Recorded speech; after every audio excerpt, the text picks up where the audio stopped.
hey man, I just want a custom URL. Honestly, if I get to 100 subscribers, I'm never gonna ask anyone to subscribe ever again. I just don't want Punch the bell.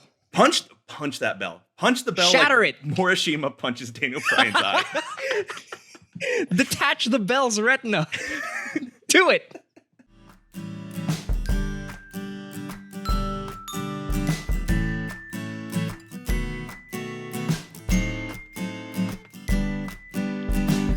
Let's be best friends.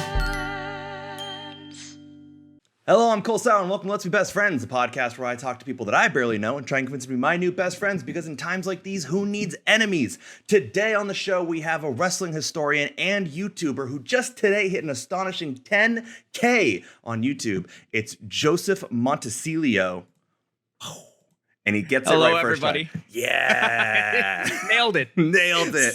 Let's Stuck go. the landing. Oh, welcome to the show, man. I appreciate you being here. I'm so excited to have you here. Yeah, thanks for having me. I'm pretty psyched to do this. Always good to sit down, have a chat, watch some wrestling. Yeah, I think the one thing I love about this hobby is that it brings everyone together in a way of like, no matter if you disagree or not, if you meet someone who's a wrestling fan, you're just like, hey, do you just want to just watch some wrestling? Like, we're just gonna put a match on Yeah. and just chill.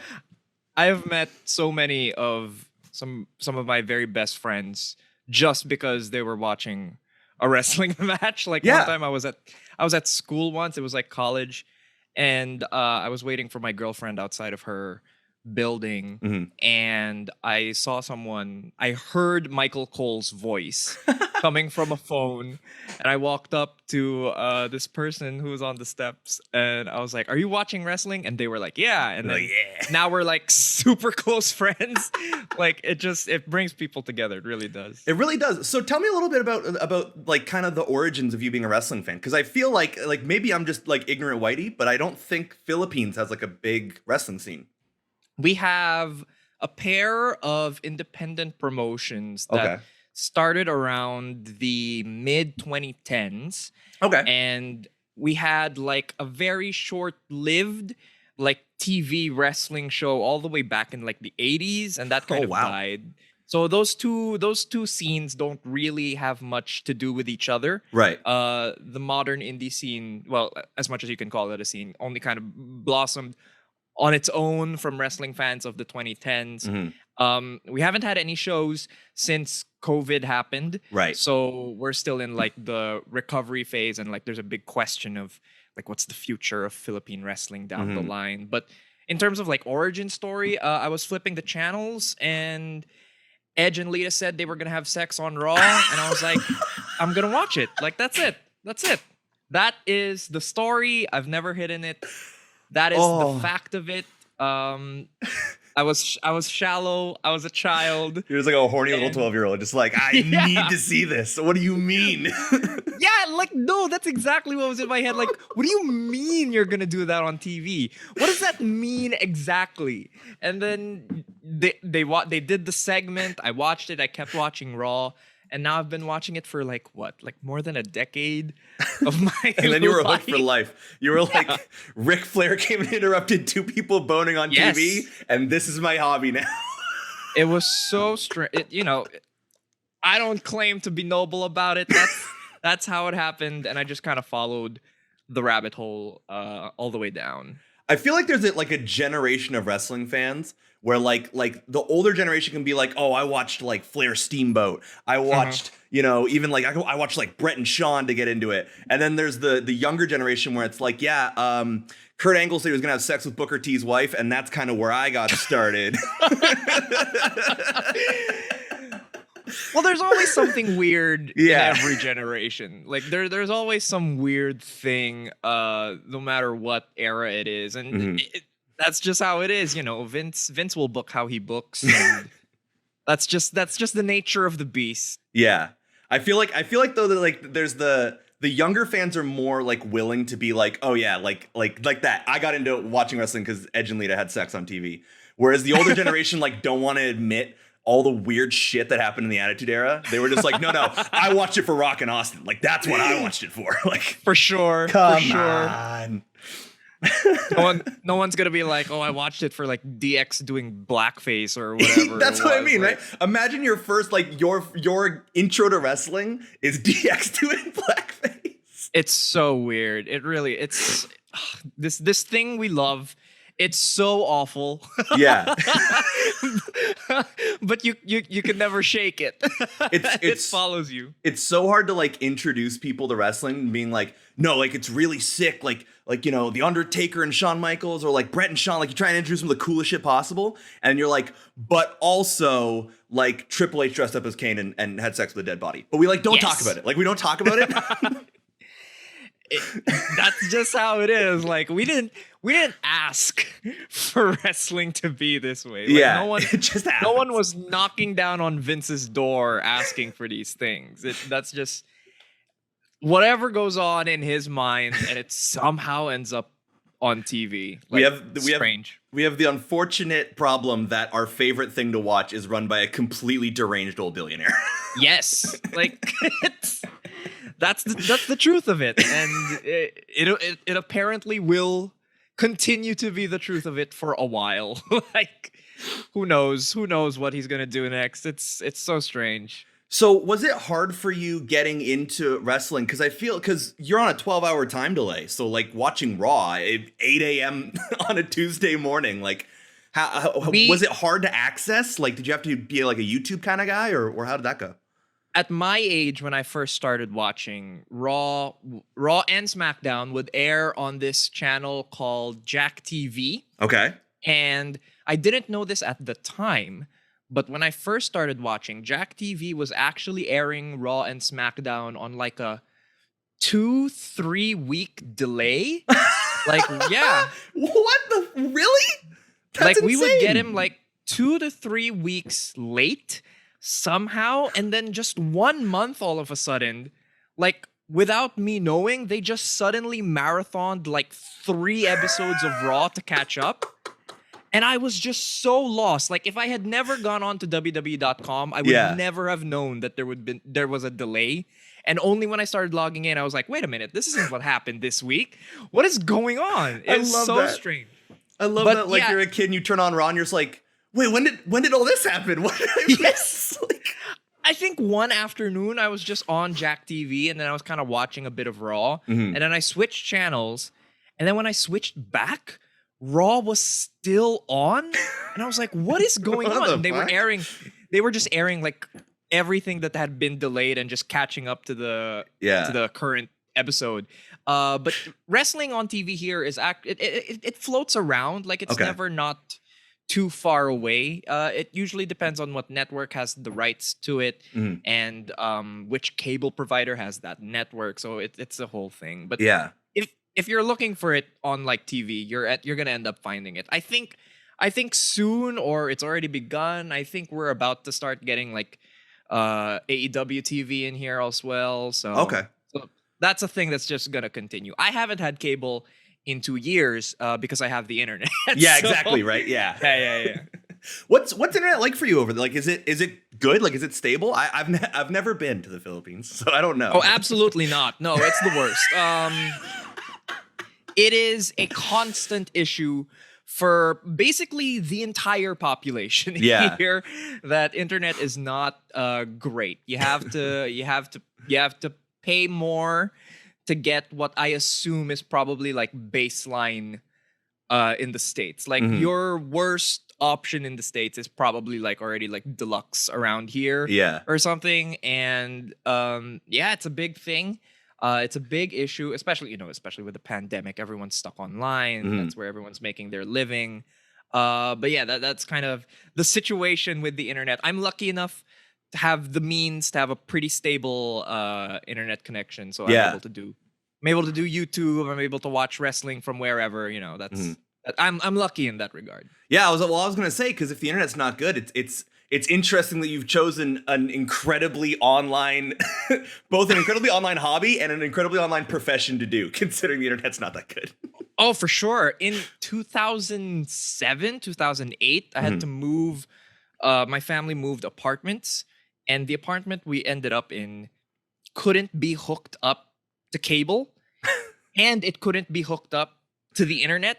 So there was like a 1 year period in 2007, 2008 where I was incredibly wrestling deprived. Like it just completely fell out of my diet. Yeah. Yeah. So like I know I know most stuff from the 2000s just from like watching either at the time or going back for it. But there's like this space in time in like 07, 08 where there's kind of like a big gap in my memory.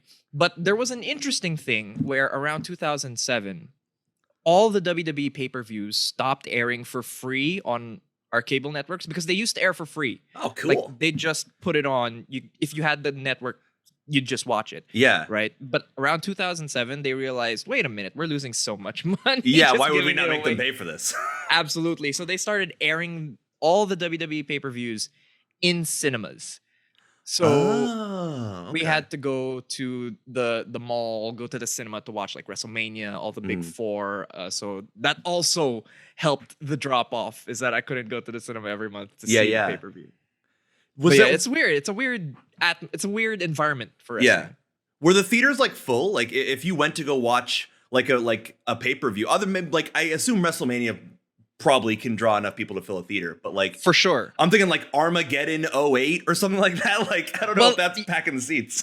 That's the thing. I didn't see the B pay-per-views in cinemas. It was usually it was WrestleMania, it was Royal Rumble, it was SummerSlam, of course, and they had multiple screenings. Like it wasn't just one. So I would assume they were kind of prepared for lots of people, I guess. When I went, it was pretty packed. Like WrestleMania was definitely for sure filled up. Yeah, of course. The other events, I thought it was a decent attendance. Like either that or I'm just not remembering it quite right. I was really young. Yeah. So speaking of like 07, 08, we're watching a bit of wrestling today. If this is your first time here on the show, and I know, Joseph, this is your first time here on the show, when here on Let's Be Best Friends, I like to try and make sure that the conversation is as like calm and chill as possible. And I find the easiest way to do that is to do something that will bring me and the guests together. And there is, like we said on the top, there is nothing in this world that brings wrestling fans together like watching wrestling. So it's true. We're going to watch Takeshi Morishima vs. Bryan Danielson from ROH in 2007. The link will be in the description. It's on YouTube for free. So ROH, please don't. Please don't sue me. Come on, man. Just be cool. Just be cool, please. I've found that they're pretty cool about stuff like this in general. I find when that it's ROH. Anytime I've done like indie stuff, it's been fine. I remember I watched an ECW episode. I watched Mike Awesome versus Spike Tanaka. Dudley. It wasn't Tanaka. It was Spike Dudley. I do love that pairing. Oh, God. Oh, it was so good. But it was funny because the episode itself didn't get copyright struck, but just the beginning got struck because Spike Dudley comes out to AC/DC. So it got sniped for that and not for the wrestling. And I was like, damn it. Like, oh, man. Paying for Heyman's sins. Fucking ECW, so man. They just stole all the music. Yeah, they didn't give a shit. It was the late 90s, and they were just like, whatever, man. Like what lawyers watching hardcore TV going like, that's our music. Wait a minute. Nobody emailed us about this. This is ridiculous. The things Heyman got away with. It's crazy. Dude, the things that people in the 90s got away with. The 90s was such like a wild west of copyright law. Like everyone just did whatever they wanted to do. That's true. It's crazy. It's insane. So we're going to do this old school MSN style. So if you're watching along at home, maybe if you want to pull the link up, hey, you can watch along with us at home, or you can just listen to the sweet, sweet sounds of us talking about it. If you have the video pulled up, if you want to count us down, we can hit start at the same time. All right, ready? Yeah. 3, 2, 1, go. Boom. Okay. So you, I think, are probably the most famous Daniel Bryan fan on the internet. I've developed a bit of that reputation. Yeah, it's true. What can I say, man? It's so hard not to like him. Mm-hmm. Like he brings so much to the table every single time. Like even if you think it didn't work, like a thing he didn't work, which is incredibly rare. Right. You see the effort, you see the gears turning in his head, and the fact that he's still getting better. Yeah. It's scary. Like, it's 2021 and he is scarily still improving. So how did you get started on being a Daniel Bryan fan? Because you know, like you say, there's this big gap in your there's that 1 year gap, and I feel like that's the kind of area where he starts really popping off before he gets signed to NXT. So was that like a going back sort of thing, or how did that work out? 100%. I think I was Googling wrestling. I don't know how it even happened, but I must have been just Googling wrestling. Yeah. And I must have come across ROH. So I keep forgetting. I always say it, but I keep forgetting. I found this YouTuber named Truth Slayer. Okay. He used to be the name in YouTube wrestling critics. Okay.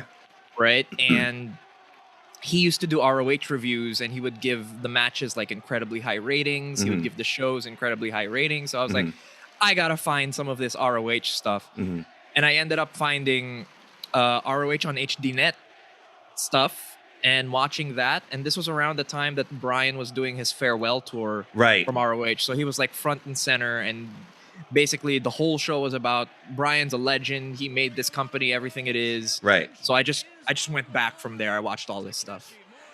Did you get into ROH in general from that as well? Because this period is like in my opinion at least, some of the best independent wrestling on the planet. Like 100%. 06 to like 09 ROH is just like absolutely unmatched. Yeah, from there, once I started with ROH, it was just like all the way down that rabbit hole. I was looking up the classics, seeing what people recommended, and it's probably my favorite time and place in wrestling ever. Really? Like I love it that much. I hold it in that high of esteem, especially when you consider all the people that I say are like great all-timer wrestlers. They all came from like ROH around that time. Obviously, Bryan, but like people like Chris Hero, stuff like that. You know, it's crazy. Yeah, I love Chris Hero, man. I want to talk to you a little bit about. So you do star rankings on, especially on Twitter. You can always follow at Joseph Weirdness if you want to get kind of a view into how this man's brain works. So how do you rank wrestling matches? Because I feel like everyone's got like a different. That's one of the beautiful things about wrestling too, is that everyone, like some people are here just for the story, some people are here just for like the technical aspects. So what's your kind of formulation? So when it comes to the star ratings, that's kind of evolved and changed with time. The kind of place where I'm at now is that I do believe it has to be weighted. Okay. It has to be a bell curve, you know? So most matches, just mathematically, are going to be average. Right. So your baseline is 2.5. Okay. Right? So if I think it's good, I'll go to 3. Right. And then if I think it's something you should probably go out of your way to see, that starts at around 3 3/4 for me. And that's around the zone where you see most of the recommendations I put up on my thread. And it's different every time. Things I like in wrestling are just it has to make me feel something positive. Clearly, like I can feel hatred. That doesn't mean it's a good match, obviously, but has to make me feel positive. I have to see the gears turning. I have to understand the choices made by the wrestlers, why they made those choices, and it all kinds of it goes from there. Like the level of accomplishment that a wrestler is able to achieve, also plays a lot into how I rank things. Like there are people like Bryan who can achieve a lot in spite of huge challenges. Right. So one of the main challenges, for example, is if Bryan gets something good out of a wrestler I don't usually enjoy, then that's much more noteworthy and deserving of praise than another match might have been. So the context factors in a lot for you. I think context just generally always matters in terms of the wrestling I'm watching. So I'll always have a clearer understanding of things I've been following for a while. But I try to see as much as I can. I really do try to see anything that looks like it has the potential to be great. I will seek it out. I mean, and you do too. Like, I will get, I guess, a little bit more deeper into it, but your 5-match primers are legitimately some of my favorite content on YouTube because Thank you. I fell off independent wrestling, like, you know, I'd say 5 or 6 years ago, just because Sure. who fucking has the time to watch as much wrestling as exists right now? And so your most recent, the Lee Moriarty one, I keep seeing Yes. Lee Moriarty on Twitter. And I don't live in America, so I can't hit up all these indie events. So seeing that and being like, oh, these are the matches to check out. Like, what inspired that for you to start making those kind of compilations for people like me who just want to know who the fuck these people are? Well, before I answer that, with this particular clip we're at right now, if you're watching along with us in the match, Morishima's kind of clubbing away at Bryan in the corner. It is in this moment that Bryan Danielson's retina detaches from his eye. Oh, that's right. I forgot about that. Yeah, so we're about 6 minutes into the video. There's like about 18 or so minutes left. And the rest of this is Bryan Danielson working with a detached retina. So just so you know. It's so wild. The injuries that sometimes happen in wrestling matches, and then you go like, oh, but they finished the match. Like, right. Telling that to non-wrestling fans is my favorite thing ever. Like, and this is like nowhere close to ending yet. Like, no. They are very much in the first act of the match. Yeah, they're in the feeling out portion still. Bryan's gonna finish the damn thing. It becomes clearer as the match goes on, but you're gonna see that his eye swells up completely shut. Yeah. Like, it is fully gone. But yeah, so I just wanted to give that little bit of context. I was kind of waiting for it to happen on the video. To answer your question, I wanted to do the 5-match primers. I think I was like discovering YouTube music critics. Okay. And I can't even remember who it was that I got the idea from, but there was this one music YouTuber who did like album primers for genres or particular artists, and I was like, I can do that, but just like with a wrestler. Right. And just the timing was good. Eddie Kingston had appeared on AEW. He just debuted, and I love Eddie Kingston. What a guy. I'm always trying to like get his work out there. And he's been incredibly supportive to myself as well. He's really helped push my channel out. And he absolutely doesn't have to. Like, he doesn't owe me a damn thing. He just genuinely enjoys it. So that's how I started with the Eddie Kingston 5-match primer. Right. And the second one I did was like a Randy Orton 5-match primer. And that was because at the time there was this big discourse online about, oh, who's better, Kenny Omega and Randy Orton. And I feel like a lot of people found it easy to dismiss Orton. And I just thought, okay, here's 5 matches where I want to like just get those gears going. Like, is Orton as bad as you think or as you remember? Here are some 5 matches that will make you maybe question that. And then as for Lee, it was just the same as the Eddie Kingston thing. I saw that he's signed to AEW, and I was like, you know, here's a guy, I really believe he has a lot of potential to be really great, and I want to introduce his work to the people who care to hear what I have to say. So I put that together. So it's funny too, now that you've mentioned it, I completely forgot that this was the match where his eye gets detached. And you can literally see it, like he gets up and he starts trying to fight back, and you can see his one eye is like so tightly shut. Like, you can see it even here. He's like, it's so insane to look back at this. It's nuts, dude. And the fact that he's able to do half of the things he does here with that injury, it's insane. This is genuinely like one of the better feuds in this time of ROH. Like, we're not gonna get to it today, but they had a bunch of rematches, and I think in one of them, Bryan gets the hammer from the ring bell, right? Yeah. And then he just says, I'm gonna take this motherfucker's eye out. Like, he jumps onto Morishima and he's trying to gouge that hammer into his eye as referees are like, you're gonna kill a dude. They're trying to rip Bryan away from him. It's excellent. It's funny too, because it's like it's something that, like, just on paper you wouldn't think would work, because Morishima is just this fucking bear of a human being. Absolutely. It's funny now that I think about it, it's almost the exact opposite of how the like gaijin Japanese matches normally are. Because normally it would be like, the big, Vader, Stan Hansen kind of guy against the smaller Japanese guy, whereas this is the complete opposite. Yeah. And I always there's always this interesting dynamic that's kind of come to the fore again now that Bryan's in AEW, right? Where like we're watching this match now with Bryan and Morishima, and Morishima's huge. Like he's so much bigger than Bryan. But Bryan's never really like an underdog.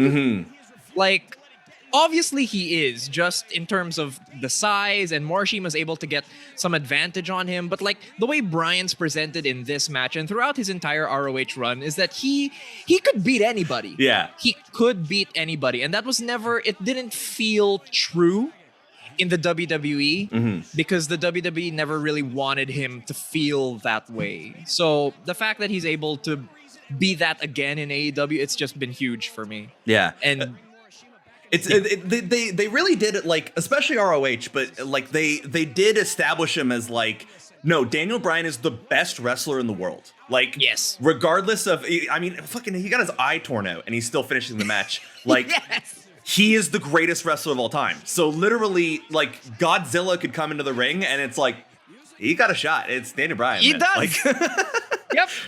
Like, there was never a situation where you could count out Bryan. Like, even in this match right now, like, I think Morishima at this point in his reign, he'd been doing this thing where he was, like, beating people under 5 minutes on pay-per-view. But you throw in Bryan in there, and it's like, no, Bryan's gonna beat this guy probably. yeah, there's a shot. Like, yeah. And that's what I always loved about non-WWE Bryan. Like, obviously, he did so much in the WWE. He accomplished so much. But just that slight hesitation from the company where you were never like, man, Bryan can probably still win in this, right? Yeah. It was never there by design. And it's nice to have it back. But my God, Morishima just took his head off with that lariat. I love when big dudes do lariats. I have such like a little caveman brain about wrestling sometimes, where it's like I love watching like the technical wrestling and like chain wrestling and stuff. But then sometimes some big son of a bitch just lariats somebody. It's like, oh, you know? Yeah, I absolutely feel that way too. Like, just hit someone hard. Like, I think people have this impression that I'm like really critical or hard to please, and just hit someone. More often than not, I'll be for it. Just hit someone, man. I think part of that comes from the idea of like, because I think when you see someone online in the wrestling space, you assume that they are like a Dave Meltzer type, where they're like analyzing every like nitpicking every last detail or whatever. Whereas like, it's true most of the time. It's very simple. Like wrestling fans are wrestling fans. We want the story to make sense, and we want people to hit each other, and we're good. Like, yeah, everything else is accoutrement. Like I am critical, and I will. There are some matches people love that I won't like, or I might even hate. But I genuinely feel like my tastes are simple. Like, I do think it's simple. Like, I think good wrestling can be simple, and I feel like this match is a great example of it. Like, Bryan just landed right on his head. Right on his head. It's so rough. You can see him his head must hurt so bad. Like, I can't imagine how bad his head hurts right now. Like, his eye is genuinely messed up, and dude is like bumping on the top of his head. He's a maniac. Going crazy. That's the other thing about Daniel Bryan. The thing that always I remember when he was in NXT, and I was like just getting into like the internet wrestling scene. And everyone was like, I saw people complaining like, oh my God, Daniel Bryan is on a fucking game show. Like, this is the greatest wrestler of all time. Why is he on a fucking game show? Yes. And so I went back and started watching his matches, and I was like, this guy's a maniac. This guy's a psychopath. Like, he is insane. Like, he has such a physical style of wrestling. And I think that's part of why his size never really mattered if you enjoyed him. Yeah. Because he was kicking people's asses. Yeah. Like, he would beat someone up. He wrestles like he's like 6'2" and 200 pounds. Like he wrestles like a big wrestler. For sure. And one of the things in this match that I kind of want to point out while we're watching it, for all of you watching along, is that I feel like it's a great example of this thing called the Steamboat rule. Have you ever heard of this? I don't think so. All right, so I only discovered it recently. Okay. The Steamboat rule is basically this idea that no matter what segment of the match you're in, this primarily applies to baby faces, but Right. it can work for heels as well. Okay, and the idea is that no matter what part of the match you're in, even if you're the one who's at the disadvantage, you're selling, right? You have to make sure the fans can tell that you're fighting back. Right. Okay. You cannot ever just lay down and take it, because then you're a loser. Right. Right? So people need to believe that you're still in the fight. Like even if let's take this match for example. Like even if Morishima's gonna dump Bryan on his head like 5 times in a row, Bryan's gonna sneak like one punch into the gut in. Yeah. Even if it doesn't work. Yeah. Like even if Morishima just goes right back to laying him out again, Bryan's gonna throw a kick to the leg because he's always in the fight. Like he's never dropping out of it. He's never just gonna lay there and let Morishima just take his kick, get his kicks in, get his moves in. He's making Morishima earn the victory, and that's a small thing in wrestling where once you like hear that principle, you can never really unsee it. You'll always notice the people who never forget to fight back, regardless of the circumstance. Yeah, and I think that's actually a really good point because I think he really does have that Steamboat quality to him. Like I think the great babyface of all time, and especially the smaller guys, do have that where they're just scrappy. Like it's like that. Steamboat had the same thing where like Steamboat lost every single big match he ever had, but like there was always a chance that Steamboat could win. Yes. On any given day, Steamboat can win that match. And Daniel Bryan's the same way, where until basically WrestleMania 30, he lost every big match he ever had. And then boom, one day.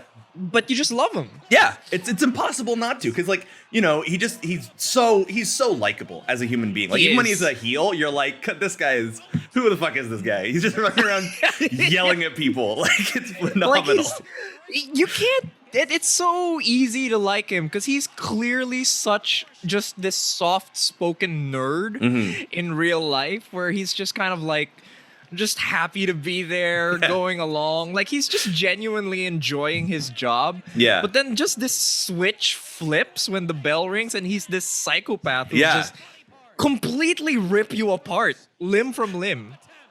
Oof. Oh my God, Morishima's huge. It's so crazy. Morishima's one of those guys that I feel like doesn't get enough credit, because unless you do go back and watch these like this period of ROH, you don't understand like just how dope it was to see him toss all these little indie boys around. Like just to see him club all these little indie kids down. It was so great.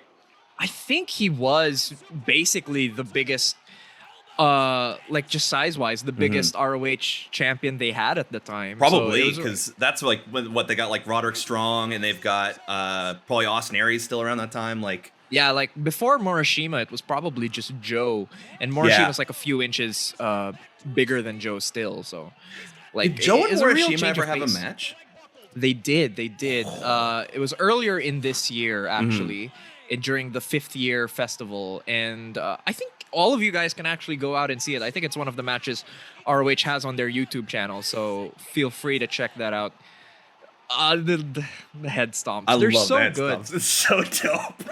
It really is so great. Like, and it creates such great moments. Like in that Brock match Bryan did at Survivor Series, when he left his boot print on Brock's face. I was like, oh man, that's the GOAT. That's the GOAT right there. That's the guy, man. I love that sequence where he's like trying to get up and he crumples under his leg. That's that good shit in wrestling, man. Oh, I love a crumple. I love a good crumple. Oh, you're preaching to the choir here, man. Crumble cells are just some of my favorite things in wrestling. Like it's become a bit of a cliche recently, just because people who love crumble cells talked about it enough that the wrestlers took notice and started doing it. Omega. But like when it's done right, it's done so well. Like Kawada was a master of that Yeah. too. Eddie Kingston does it really well. Eddie Kingston, for my money, is the best seller in American wrestling today. That I'm not. Yeah, no. That's probably correct. Yeah, I have trouble picking out anyone who's better than Eddie. Like He's just so good at it. He makes it look like he's in a fight. He's masterful. He's I so think good, man. He's told me that he studies real fights to and he watches how people react when they get hit, and then he'll incorporate that into his wrestling. Like that's how dedicated he was to his selling. And I feel like that's one thing that an all-time great should always have, is that they should be a really great seller. Absolutely. Like no matter what size you are, you have to be. You absolutely have to be. Like Brock Lesnar does not get enough credit for how well he sells when it's time. Even like I'm a Lesnar hater. Like I don't hate him, but specifically like the most recent run. Sure. I was like 2 or 3 matches into his recent run where I was like, all right, like I don't fucking care anymore. But it is true when you get like that Bryan match is a great example, or like especially when he works for like smaller guys and he starts selling for the smaller guys, and you're like, you know what? He has this weird cartoon quality about him that is so good. Like he gets punched and he goes like he's a punch out character. Like he is kind of actually masterful at it in a way that he doesn't often get credit for in some circles. Oh man, that backdrop driver, like, on his head. Morishima was spiking dudes with that thing. Like holy crap! I still love this match. This is still one of my favorites. Match. I think the last time I watched it, I gave it like 5 stars or something. I'm not sure if I'm still there. Damn, it's great. Like you really owe it to yourself to see it if you like Bryan Danielson. Oh yeah. Or if you just like wrestling, you should absolutely see this. It's such a great match. It's such a great series. Like I feel like they just kept upping the intensity from here, and they're fantastic. Yeah, this era of ROH is the perfect. This is the era of ROH that I always go back to, where I'm like, all right, if you want to get into like wrestling at its core, like if it's like especially this one, if you want to learn like how to break down a wrestling match to like act 1, act 2, act 3, the sell, the all that kind of stuff, this is a perfect match for that. Because at every stage there's something like super intricate and interesting going on, which is so hard to do. Yeah, ROH at its best, they were really able to cultivate this kind of really thoughtful, explosive style of wrestling. I think around maybe, I'd say 04 to 07 is kind of the peak of that. But my personal favorite time was always kind of around 06, just because Bryan had the belt, and then they were doing that CZW feud. So that's so good. That's the time that kind of like hits closest to home for me, is like 06, 07. But if you're going back to like appreciate all the kind of stuff they did, like you'd probably start looking at the peak at around 04. Yeah, Joe somewhere and around Punk were doing their hours. Oh, it's so good. I'm such a Joe mark, dude. I love Samoa Joe. Joe has the best peak run in wrestling ever, I think. Interesting. Probably. That's a hot take, I feel like. Like probably. Like if we're just talking about a wrestler at their best in a certain time period, I struggle to find someone who was better than Joe between 2004 and 2005. I love Joe. Like I was a TNA guy. Because I didn't get into wrestling really until like 2009. So I was watching like the shitty era of TNA. Me too. But I was me too. Joe and Pope were awesome. Like Abyss murdering Rob Van Dam, like Heel Hardy. I was like, this is unhinged. This is fucking dope. Like this is so cool. And then I went back because I saw Joe and I was like, this guy's it. I remember the Pope, I think he was hosting like a funeral of Joe or something, and Joe came back and he muscle busters him through a turkey, and I was like, this is the best wrestler of all time. This is the GOAT. Through a turkey? he like knocks him through the table, through a bird, and I was like, this is the guy. Oh That's the coolest thing I've ever seen. That's such a weird company. TNA is such a weird company. I love TNA, man. Like, they do so much of everything. Yeah. And if you want, like, it really is the perfect company because I think the easy way to get people into wrestling is to show them the really silly shit and then show them the serious stuff. So you can pretty much tune into any episode of TNA at any point in its run and be like, okay, at one point, they're going to go into the Shadow Realm and they're going to try and rescue their friend. And also, Drew McIntyre and Bobby Lashley are going to have a hardcore match. Oh my God, that's true. That is TNA is such a strange, like, its existence is absurd. It's like, beautiful. I love it. TNA. It is. Like, there's so much there. I want to play a little game with you. I call this game getting my guest canceled on Twitter. So we're going to try and get you canceled on wrestling Twitter today. I'm going to ask you some hot takes, and I want to get your take on them. Sure. My first question, Sean or Brett? I feel like this is the quintessential wrestling argument. Oh, yeah. And there's a correct answer, too. See, now what's the correct answer? The correct answer is Brett. Goddamn right it is. You're goddamn right. Brett is the correct answer. Brett is, like, Punk weighed in on this recently. I don't know if you saw it. He was doing an interview with someone and they were like, we noticed that you were doing like Bret Hart spots in your comeback matches. Yes. And then Punk was doing like that kind of democratic thing where he'll say both guys are good, but you know? Yeah. So he eventually went with Bret, and his reasoning was that Bret's work is timeless. It holds up every time. Like you go back and you get more from Bret's matches, but I feel like with Sean, you kind of go back and he's got some stinkers. Like, for sure. He's got some stinkers. 100%. Especially like super coked up Sean. He's got some stinkers. Even comeback Sean has some stinkers to his name. It's so true. I think I think Bret really hews close to the kind of philosophies of wrestling I've always preferred and enjoyed. So it's Bret for me. Nice. As a Canadian, I'm legally dictated to say Bret Hart because I remember I was talking about this with someone else where I was like, when I was growing up and like, so I started watching wrestling in like 2009, and then I did the thing that every wrestling fan does where I just watch everything wrestling I possibly can.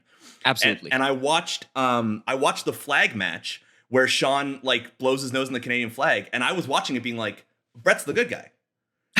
Yes, he was. He's the good guy in this feud. Why are people cheering Sean for blowing his nose in my flag? That's so fucked up. That was Bret's whole point too. Is like, what's wrong with you people? He was right. Like I watched every promo and I was like, Bret's on the right side. This is insane. Yeah, it's true.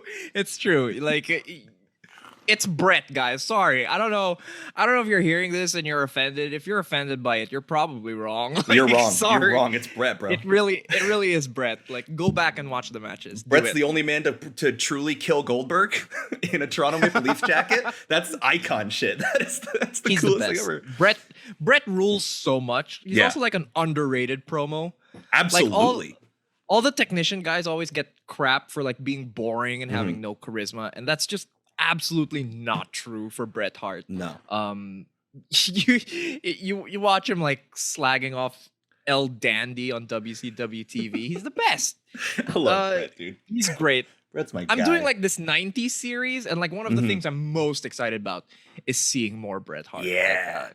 It's not yet there. I'm like in 91 and early 92. Okay, but you're that's still close though, because I think Bret starts hitting it in like 94, 95-ish. Yeah. And like even 92, I have like the British Bulldog match on SummerSlam coming. So. Oh yes. So I'm really excited to dig into more Bret.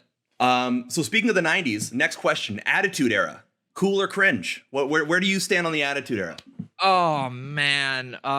See, you've just caught me as I'm researching something that's made me watch some Attitude Era. And boy, is it a tough watch sometimes. The thing with your question is that the answer is it's 100% both. It totally rules. Yeah. And it's also the worst thing I've ever seen. Like, in my head, I absolutely get it. Like, these teenage boys watching this on Raw every week. I get it. It's the coolest thing ever. Also, it's completely terrible. Yeah, Like, it is just the trashiest television you can possibly imagine. the things they were doing, man. Like, oh boy. Like, it's really not great, but also completely awesome. Like, it's all the takes about the Attitude Era, like practically all the takes are correct. Yeah, because there's merit in every argument a little bit. yeah. It's a strange time. Like, if you, it's something that cannot make sense to anyone but wrestling fans, I guess. Like, because if you're just watching it, like the actual content, the plot of the things that are happening, it's horrific. Like, So true. bad things were happening. There's like 3 good storylines in the entire Attitude Era, but Yeah, they're but they did it so for, like- good Yeah. that they like get the pass. Like, even The Rock. The Rock is one of the greatest Yes. promos of all time. Stinkers, but man. like The Rock in his lifetime has never once had to think about what he was gonna say. It's true. Because the way he said it was just so damn cool that he literally got away with saying anything. My man tried to get Poontang Pie over for like Right? 2 years. Like, who is this guy? And I think the worst part about The Rock, and this one is not his fault, is that he was so damn cool that he never had to think about anything he ever said. Yeah. And everyone around him thought they were the same. Ooh, it's true. And they couldn't pull it off. Yeah. And it's especially clear if you go back now. But yeah, like it's unfair for anyone to try to do promos like The Rock did. It's funny hearing Jericho, because that was one of the first things I ever saw at the Attitude Era was Jericho's debut, because I was Canadian, huge Jericho mark growing up. And so I remember watching it, and I remember being like, oh, this is so cool. Like, Jericho debuting against The Rock, it's so tight. And then hearing him talk about it like later on and being like, oh, that was awful. Like, this is like the shittiest promo I've ever done, because I'm going against The Rock, and The Rock just completely ices me the whole way through. And if you go back, you watch it, it's like, oh, yeah. I did recently watch that promo, and like, whew, It's rough. It's rough on your boy. someone had it out for Jericho, because that is just one of the worst possible ways Yeah. to be put into the WWF. Is, oh, by the way, here, try to make fun of The Rock. Peak Rock, too. Like, what, 90, 99, 98, 99 Rock? Like, peak Rock. I think Jericho did like his 5-minute promo or whatever, and then Rock raised his eyebrow, and I was like, "You're dead. You're done. You It's are over. dead in the water. Yeah. Like, it's over for you." Yeah. Jericho's making all the It was facial bad. expressions and shit. Man, Jericho in the 90s doesn't get enough credit for being a goofy motherfucker. Like, he's always in the background of promos, but like, with his like top ponytail. So love that shit. So most people on my Twitter have figured this already, so I'm just gonna say it anyway. So that project I was talking about, it is like a Jericho-centric project. Yes. Because I get very annoyed when people say he's the greatest of all time. Ooh, okay. Because spicy.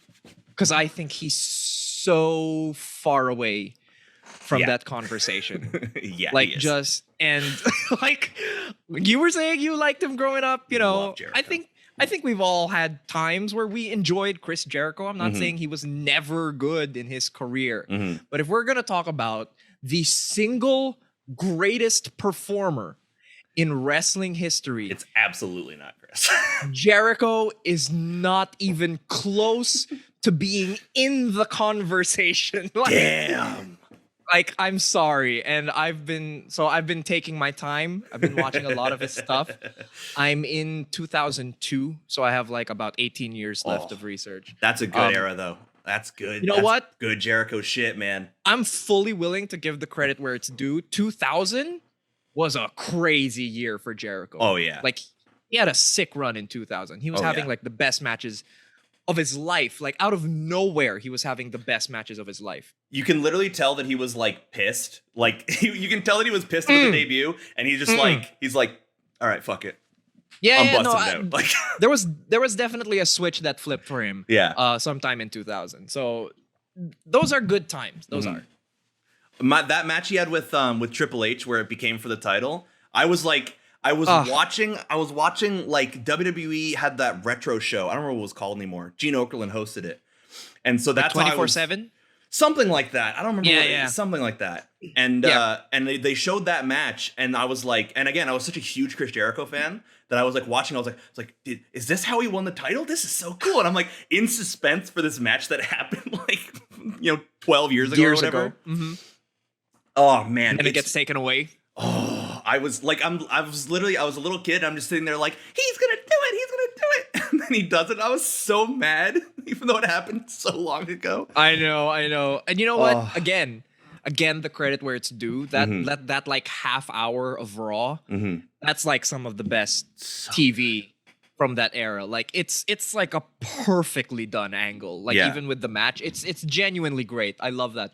I love that half hour of TV. Yeah, it's so good. Okay. Speaking of things you love, what is the best wrestling show of all time? Are we talking like an event or like a TV series? Let's go with an event because I feel like right. the general consensus that people put out is WrestleMania X7. I'm interested to hear what your take is on it. I don't know if I'm on the X7 hype train. I think it's a good pick. Like I'm never gonna argue with anyone who says it's X7. Personally for me though, it's probably gonna be like an ROH show or something. Just because that's the kind of wrestling I really gravitated to. I would probably say something like my personal favorite. I would never say it's the best, but my personal favorite was always Man Up in 2007. I love that show. Okay, nice. I just thought it was super easy to watch. And I don't mean like the full DVD Man Up. I'm talking just the 2-hour pay-per-view. I think it's like one of the easiest shows to watch ever. And I must have watched it like a dozen times when I was young. That's a good pull, honestly. I that's why I wanted to ask, because I was like, he's gonna pull some like indie show that I haven't thought of since I was a little kid out of his hat, and I'm so happy, man. There's a bunch though. Like because I always associate like shows with the indies, just because that's kind of how they put their stuff out. They have these monthly events or and like the DVDs. Twice a month or something. So like I would have other responses to like there's this run of shows PWG did in like 2011 that are just insane. That's another run that I feel like people don't talk about enough is the PWG run from like I'll say like 2010 to like 2012 ish when it's Owens, Adam Cole, like the beginning of the Bullet Club. Like I think 2010 to 2012 is probably fairly peak PWG. Yeah. But there was like this back-to-back pair of shows that are pretty iconic in that time. And it was PWG Steen Wolf, which had the ladder match between Steen and El Generico in the main event. And that was amazing. And then the next month, they had PWG Fear, which was Kevin Steen and Super Dragon versus the Young Bucks in a guerrilla warfare match. That sounds and it's just amazing.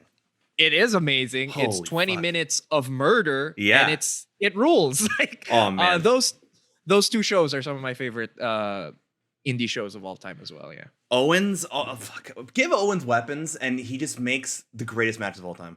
He's a Kevin fucking Owens. force of nature. He is. He's so like good. In that time, that like early 20 when they did the big split that everyone knows about, him and Generico, right?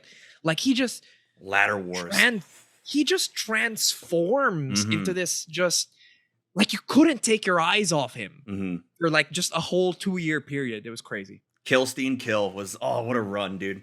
Oh, yes. So good. Like 2010, 2011, Kevin Steen just completely shatters. He cuts through everything, and he's like the only thing you can see. It's so good. Okay, who has your favorite scene to watch? So like Japan, UK, Mexico, America, Canada doesn't get enough credit. The Canadian independent scene, we pump out stars, baby. What's your favorite scene? Like if you had to pick one, that you can watch forever. Where are you going? Oh man.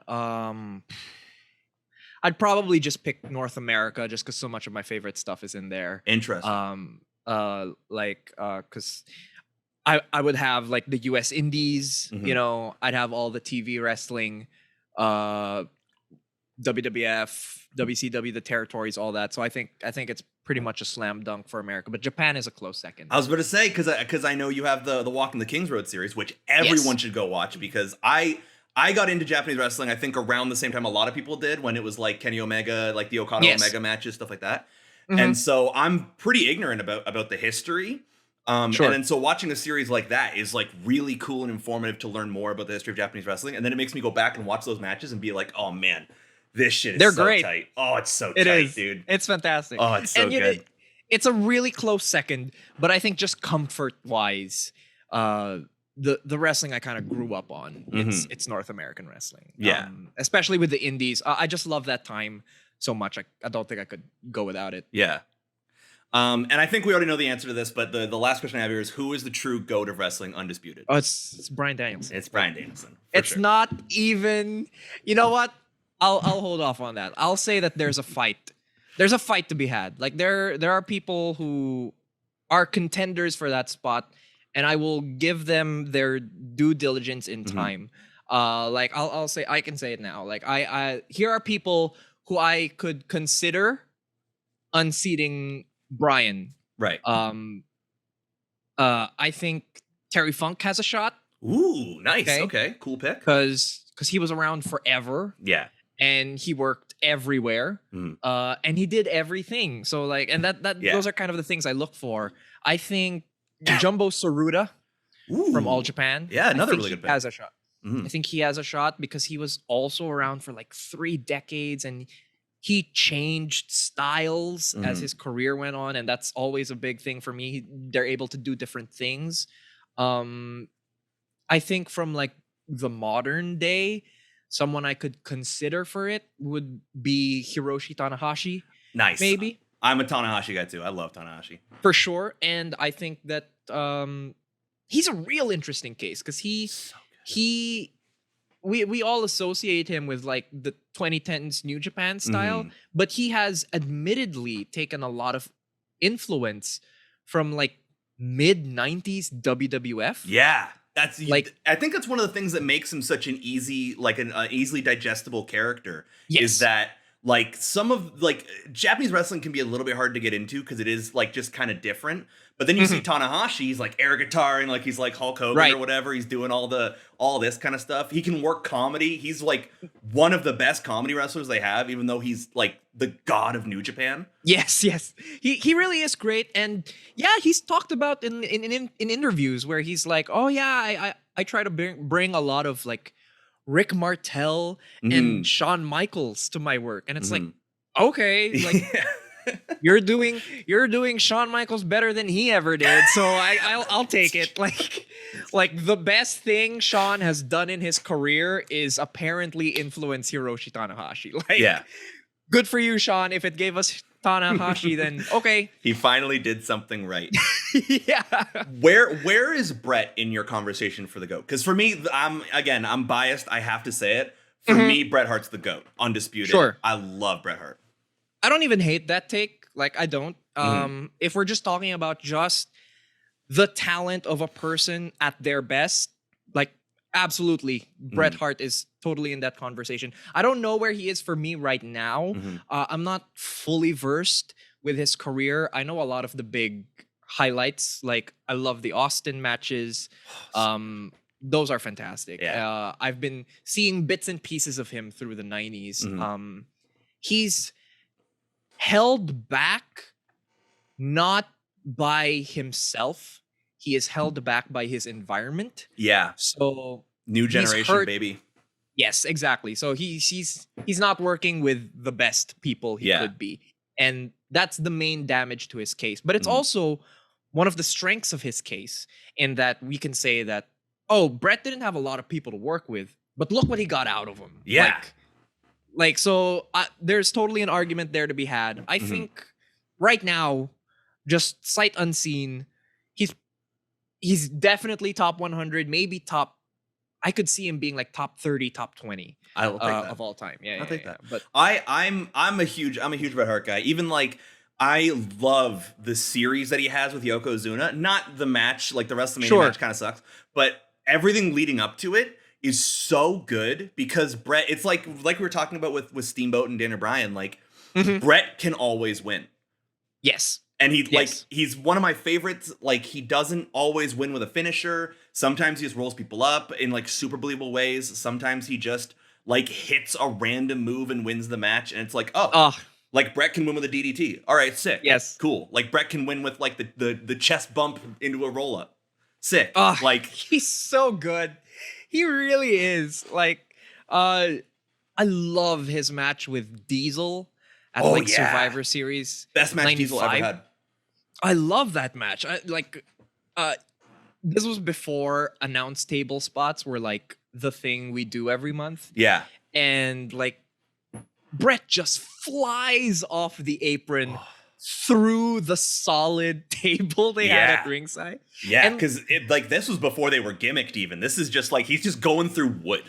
Yeah, and he didn't even clear the monitors. He like lands into like 3 steel monitors. Sick. He's so good. Dude. Just a master of the craft. He was always so thoughtful about everything that went into his matches. And that's something I always appreciate in a wrestler.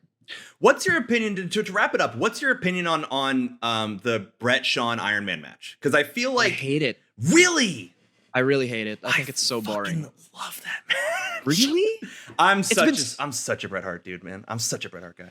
Bret Hart could shit on a plate and hand it to me, and I'd be like, "Yes, sir, thank you, thank you so much for the gift." Every time I see that match, I don't like it. Like I really don't. I feel like the opinion has kind of skewed towards that more in the wrestling discourse.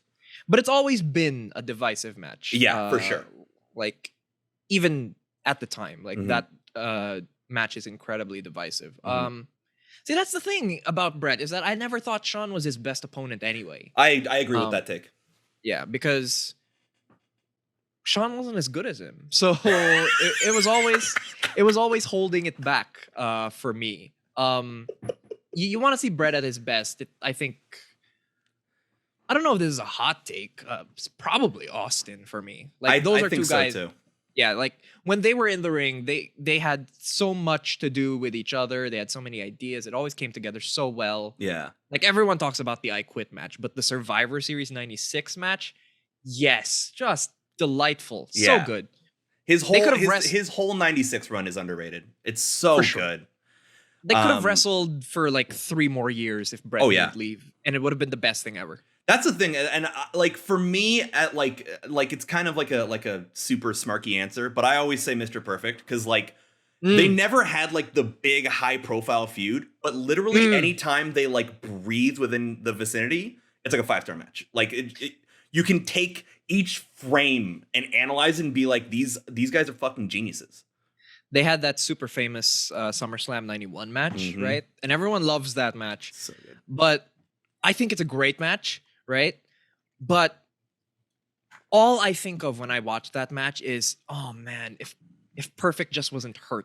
Yeah. Because that's when his back is really fucked up at that point, right? His back was a wreck. He couldn't bump right for Bret, but he was still trying. Yeah. But oh man, I feel like if they had just another year of material together, it would have been like just even better. And I feel like the main reason that we talk about that match and the reason it's so beloved is because it was like the one of the few times that they really had a high profile match like that. Yeah. I feel like if I've said this so many times, but if they had like actually given those two like a proper program, that would be like, it would be in the echelon of like Flair Steamboat and like that level of rivalry because it's so perfect. Like Mr. Perfect is the exact antithesis of Bret in like Bret's just like this stoic, like, you know, honorable dude, and Mr. Perfect's a complete asshole, and they're both like the greatest wrestlers ever.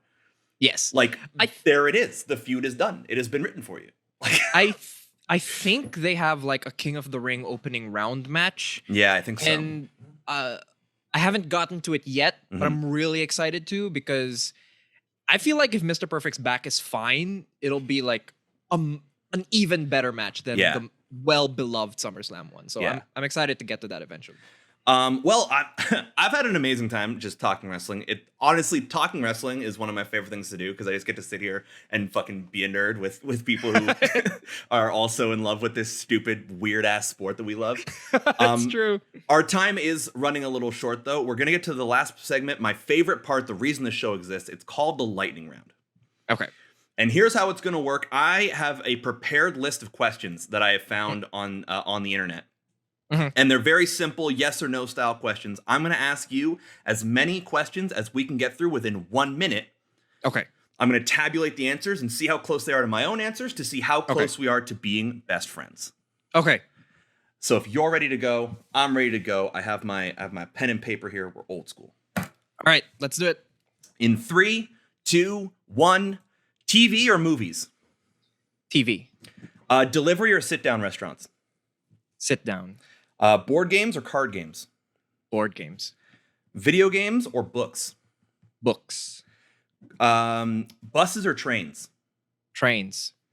Paperback or ebooks? Paperback. Summer or winter? Summer. Broccoli or green beans? Broccoli. Beach or mountains? Beach. Pop or juice?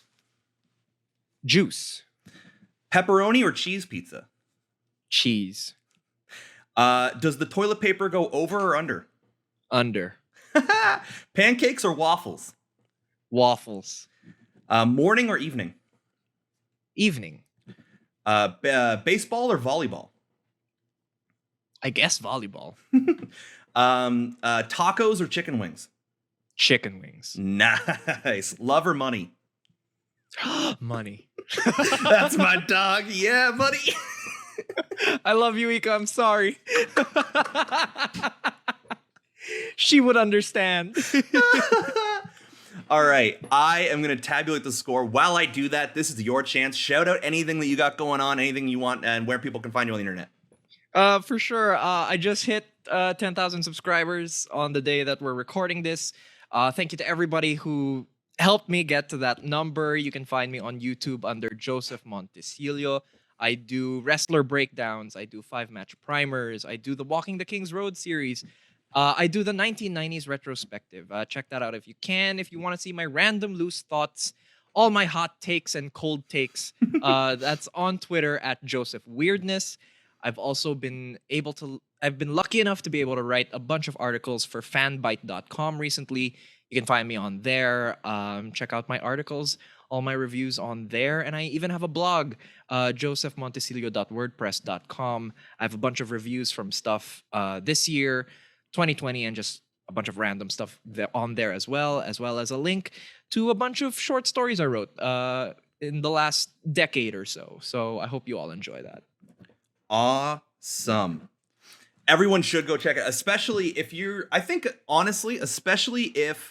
a newer fan to wrestling. I think specifically your Twitter and your I'll always say Walking the King's Road.